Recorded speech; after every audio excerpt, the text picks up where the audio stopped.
जय मसीह की दोस्तों। आज की इस वीडियो में दोस्तों मैं आप लोगों को कुछ बताना चाहता हूँ। एक ऐसे गवाहों के बारे में, एक ऐसे आराधकों के बारे में दोस्तों, जहाँ ऐसा हालात था दोस्तों, ऐसा माहौल था दोस्तों, जहाँ सब लोग मारे जा रहे थे, सब लोग डूबे जा रहे थे।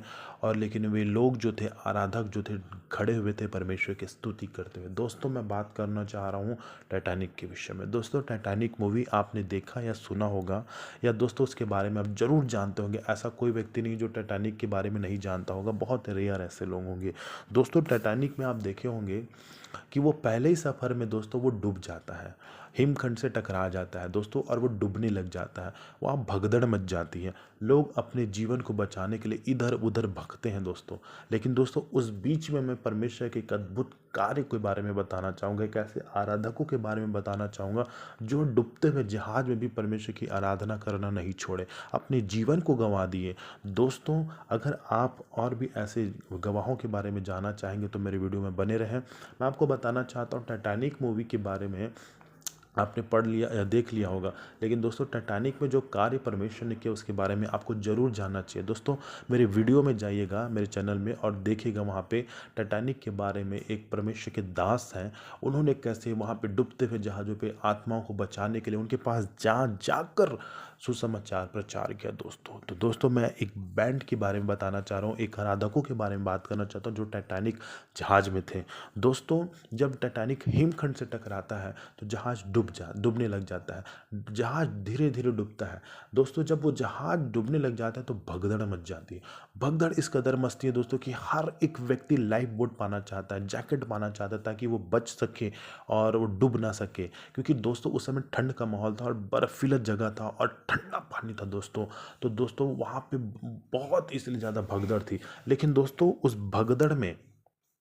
भगदड़ के दौरान जो बैंड था, बैंड पार्टी थी, जो बैंड जो और उनके लोग थे, वे लोग क्या करते, वे लोग दोस्तों सामने आते हैं। वे लोग सामने आते हैं दोस्तों, और 8 लोग रहते हैं उनके मेंबर्स में, और उनका काम केवल एक था। वो हिमकंड से जैसे ही टकराए, उन्होंने अपने सारे साथियों को एकत्रित किया और डेक पर खड़े होकर दोस्तों वे संगीत बजाने लगे, संगीत गाने लगे, प्रभु की स्तुति करने लगे, परमेश्वर के नाम को ऊंचा उठाने लगे।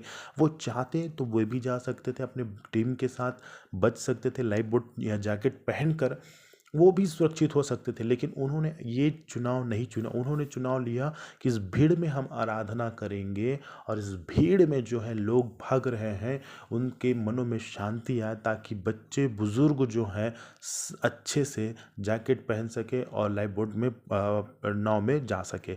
तो उनका काम ये था दोस्तों। और दोस्तों ये निस्वार्थ जो प्रेम और बलिदान था, और कितना अद्भुत है दोस्तों। अगर आप उस जगह में होते तो क्या करते, आप यही कोशिश करते कि मैं जल्दी से जल्दी जैकेट पहनूं या फिर मैं नाव पर जाके बैठ जाऊं, ये आपका सोचना। लेकिन ऐसा इन्होंने नहीं सोचा दोस्तों। इनके लीडर्स का नाम मैं बताना चाहूँगा, ये वायलेस हार्टली हैं, और इनके साथ कुल 8 मेंबर थे।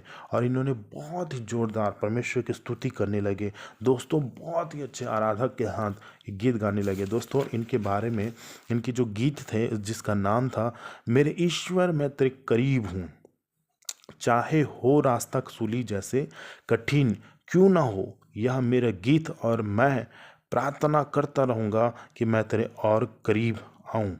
दोस्तों इतना मधुर गीत वो गा रहे थे। कहाँ पे गा रहे थे दोस्तों?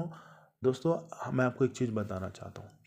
अच्छे समय में हर कोई निर्णय लेता है, हर कोई आनंद के साथ परमेश्वर की आराधना करता है दोस्तों। लेकिन बुरे वक्त में, जहाँ कुछ भी नहीं है, ना उम्मीदी है, हालात टूटे हुए बिखरे हुए, उस जगह में परमेश्वर को धन्यवाद देना एक आराधक की पहचान होती है दोस्तों। इसलिए परमेश्वर ने कहा, मैं ऐसे आराधकों को ढूंढता हूँ जो आत्मा और सच्चाई से करे, सच्चाई से आराधना।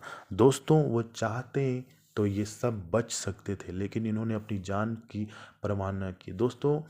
कई गवाहों के अनुसार बताया ये जाता है, जब जहाज का दूसरा, पहला हिस्सा तो डूब चुका था, लेकिन दूसरा जो हिस्सा था दोस्तों वो डूब रहा था।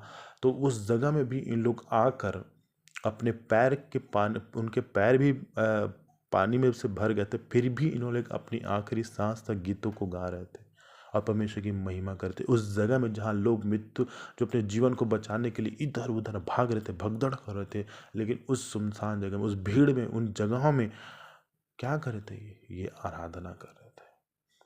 हम संसार की दृष्टि में देखें तो वो खत्म हो गए, वो डूब गए, नष्ट हो गए, लेकिन हम जानते कि और हमारा परमेश्वर जानते कहाँ है वो आराधक परमेश्वर के सामने होंगे, वो परमेश्वर की उपस्थिति में चल रहे होंगे आज, और सो गए परमेश्वर के साथ, परमेश्वर में। ये है वो आराधक। दोस्तों हमें इस चीज़ से सीखना होगा। हमारे जानते हैं दोस्तों, मसीह में आने के बाद हमारे जीवन में कई मुश्किलें हालातें आती हैं, बहुत निराशा आती है, हमें अकेले सामना करना पड़ जाता है, लेकिन दोस्तों सामना करिए, आराधना दीजिए, हर बातों में निरंकुश ना होइए, निराश ना होइए। ये समय है, परमेश्वर ऐसे आराधकों को ढूंढता है। तैयार हो जाइए आराधना करने के लिए उन परिस्थितियों में जिनसे आप घिरे हुए हैं, जिनसे आप बिखरे हुए हैं, जिनसे आप टूट रहे हैं। उन परिस्थितियों के बीच में परमेश्वर की महिमा करें, क्योंकि परमेश्वर ऐसे आराधकों को ढूंढता है। एक बड़ा विजय आपके लिए रखा है।